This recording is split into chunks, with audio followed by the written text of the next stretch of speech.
बातम्यांचे नवनवीन अपडेट आपल्या मोबाईलवर पाहण्यासाठी प्रतीक्षा एक्सप्रेस न्यूजला सबस्क्राइब करा आणि बेल आयकॉनवर क्लिक करा। चंद्रभागा नदीपात्रात कायमस्वरूपी आपत्ती व्यवस्थापन कक्ष निर्माण करून यामध्ये आदिवासी महादेव कोळी जमातीच्या पट्ट्याची पोहता येणाऱ्या तरुणाचा समावेश करावे अशी मागणी महर्षी वाल्मिक संघाचे संस्थापक अध्यक्ष गणेश अंकुशराव यांनी प्रशासनाला निवेदनाद्वारे केली आहे।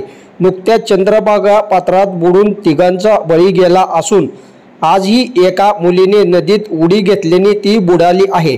या आधीही अनेक निष्पाप वारकरी भाविक व पंढरपुरातील स्थानिक नदीत बुडून मृत्युमुखी पडले आहेत।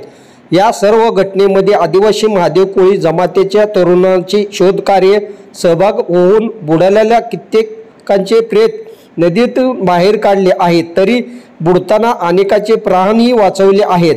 मूळतः नदीपात्रात अशा घटना घडूच नये आणि कोणीही बुडाले तरी तातडीने त्यांना वाचवण्यासाठी नदीच्या पात्रात कायमस्वरूपी आपत्ती व्यवस्थापन कक्षाची निर्मिती मंदिर समिती मार्फत करावी आणि यामध्ये आदिवासी कोळी महादेव जमातीच्या पट्ट्याच्या पोहणाऱ्या तरुणाचा सहभाग करावा अशी विनंती गणेश अंकुशराव यांनी केली आहे।